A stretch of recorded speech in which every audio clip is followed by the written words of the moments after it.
ഞാൻ ഇന്ന് വായിച്ച ഒരു വാർത്തയാണ്. അതായത് നമ്മുടെ അച്ചായനെ പോലീസ് അറസ്റ്റ് ചെയ്തു. അച്ചായൻ പിന്നെ 1 കോടി രൂപയോളം പറ്റിച്ചു, 1 കോടി രൂപയോളം ടാക്സ് വെട്ടിച്ചു, 1 കോടി രൂപ അച്ചായന് പിഴയിട്ടു എന്നൊക്കെ പറഞ്ഞിട്ട് കുറേ വാർത്തകൾ. പക്ഷേ പ്രധാനപ്പെട്ട ന്യൂസിലോ അല്ലെങ്കിൽ പ്രധാനപ്പെട്ട സ്ഥലങ്ങളിലോ ഞാൻ ഈ വാർത്ത കണ്ടിട്ടില്ല. കാരണം എന്താണെന്ന് വെച്ചാൽ വേറെ ഒന്നുമല്ല, ഈ അച്ചായൻ എവിടെയോ പറഞ്ഞ ഒരു ചെറിയൊരു കാര്യത്തിന് വേണ്ടിയിട്ട് ഇവരെല്ലാവരും ഇപ്പോഴും കയറി പിടിച്ചിരിക്കുകയാണ്. ഒരു മനുഷ്യനാ എങ്ങനെ തകർക്കാമെന്ന് നോക്കി നടക്കുന്ന കുറേ ആൾക്കാർ. ഇവർക്ക് ഒരാവശ്യവുമില്ല. അതായത് അയാൾ ഇതിങ്ങനെ, ഞാൻ പറഞ്ഞല്ലോ, ഇത് എങ്ങനെയാ കണ്ടുപിടിച്ചതെന്ന് ദൈവത്തിന് മാത്രമേ പറയാൻ പറ്റുള്ളൂ. ഇത് ആരാ കൊണ്ടു കൊടുത്തത്, എങ്ങനെയാ കണ്ടുപിടിച്ച്, അങ്ങനെ നോക്കിക്കഴിഞ്ഞാൽ മാത്രമേ ഇത് മനസ്സിലാവുള്ളൂ. അത് ഞാൻ പറഞ്ഞല്ലോ, 2 ദിവസം മുമ്പുള്ള ഒരു വീഡിയോയിൽ പറഞ്ഞ കാര്യം തന്നെയാണ്. ഏതോ ഒരു വീട് ലൈഫ് മിഷൻ പദ്ധതിൻ്റെ പ്രകാരം കൊടുത്തിരുന്നു. അതിന് പൂർത്തിയാകാത്തതുകൊണ്ട് ഇയാൾ പോയിട്ട് എന്തോ പൈസ എന്തോ കൊടുത്തിട്ട് സഹായിച്ചതേ ഉള്ളൂ, അല്ലാതെ വേറെ ഒന്നും ചെയ്തിട്ടില്ല. എന്നോടോ നിങ്ങളോടോ വന്നിട്ട് 10 പൈസ ചോദിക്കുന്നില്ല. അല്ലെങ്കിൽ അയാളുടെ ലാഭത്തിൽ നിന്നും അയാൾ എടുത്ത് കൊടുക്കുന്നതാണ്. അല്ലാതെ മറ്റവനെ പോലെ എന്ന് പറഞ്ഞു കഴിഞ്ഞാൽ വേറെ ആൾക്കാരെ പോലെ ആൾക്കാരെ പറ്റിച്ച പൈസയൊന്നുമല്ല. ഇടാ പിന്നെ എന്താ പറയേണ്ടത്, ലോട്ടറി കച്ചവടോ, പിന്നെ എന്ന് പറഞ്ഞിട്ട് എന്താ പറയേണ്ടത് മണി ചെയിനും ഇങ്ങനെയുള്ള കുറേ കാര്യങ്ങളും കൊണ്ടുവന്ന് ജനങ്ങളുടെ അടുക്കുന്നെല്ലാം പൈസ മൂഞ്ചിച്ചൊരുത്തനുണ്ട്. അവനെ പോലെയൊന്നും അല്ലായിരുന്നു. ഇയാൾ ഒരാളോട് പോലും 10 പൈസ വാങ്ങിക്കാതെ ഇയാളുടേതായ കാര്യങ്ങൾ ചെയ്ത് അതിൻ്റെ അകത്തുനിന്ന് മിച്ചം വരുന്ന പൈസയാണ് ഈ പാവങ്ങളെ സഹായിക്കുന്നത്. അയാളത് സഹായിച്ചോ, നീ എന്തിനാടാ അത് വീഡിയോ എടുത്തിരുന്നത്, നീ എന്തിനാടാ കുഞ്ഞുങ്ങളുടെ ഫേസ് കാണിക്കുന്നത്, നീ എന്തിനാടാ ഇത് കാണിക്കുന്നത്? അതൊക്കെ കാണിച്ചിട്ടുണ്ടെങ്കിൽ അയാൾ സമാധാനം പറഞ്ഞോളൂലേ, അയാൾ സമാധാനം പറയട്ടെ.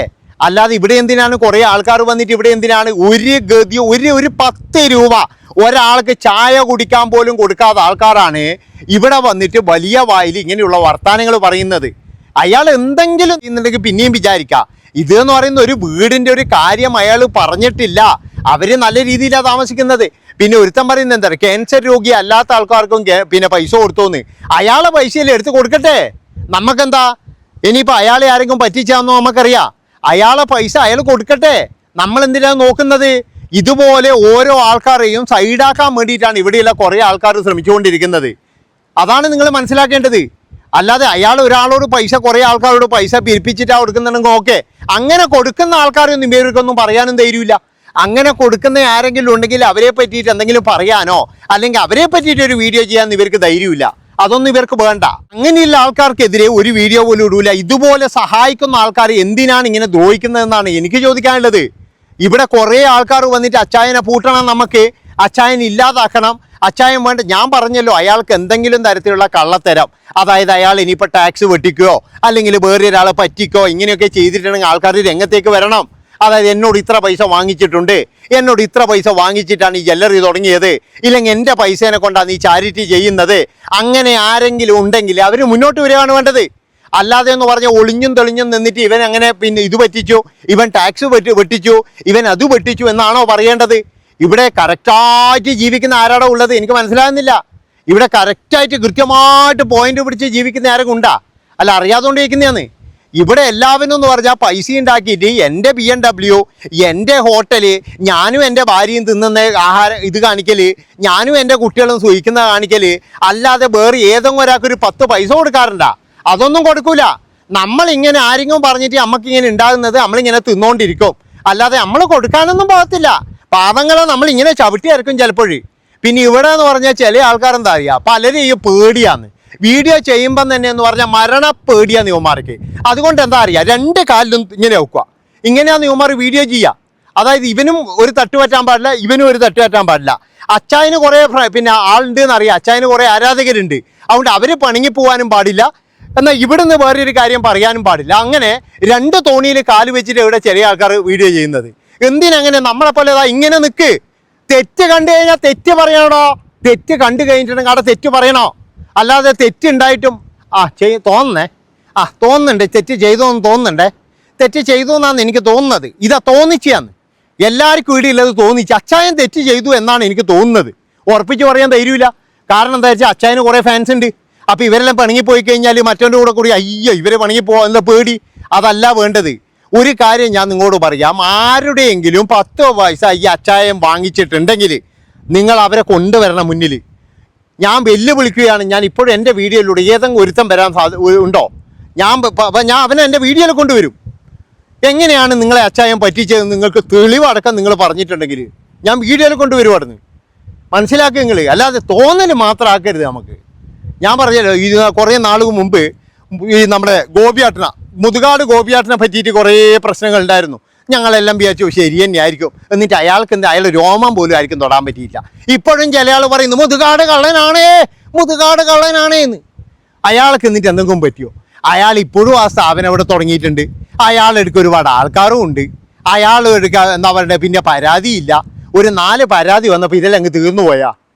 ഇതാണ് ഞാൻ പറയുന്നത്. എന്തെങ്കിലും ഒരു ചെറിയ കാര്യങ്ങൾ വരുമ്പോൾ ഇപ്പം ഞാൻ ഒരു യൂട്യൂബറാണ്. എൻ്റെ അടുക്ക ഇപ്പോഴും ഒരുപാട് ആൾക്കാർ വിളിച്ച് പല സങ്കടങ്ങളും പറയാറുണ്ട്. നമുക്ക് എന്തെങ്കിലും പിന്നെ ചെയ്യണമെങ്കിൽ തന്നെ നമുക്ക് എന്തെങ്കിലും വന്നു കഴിഞ്ഞാൽ നമുക്ക് ചെയ്യാം. ചെയ്യണമെന്നുണ്ട് താനും.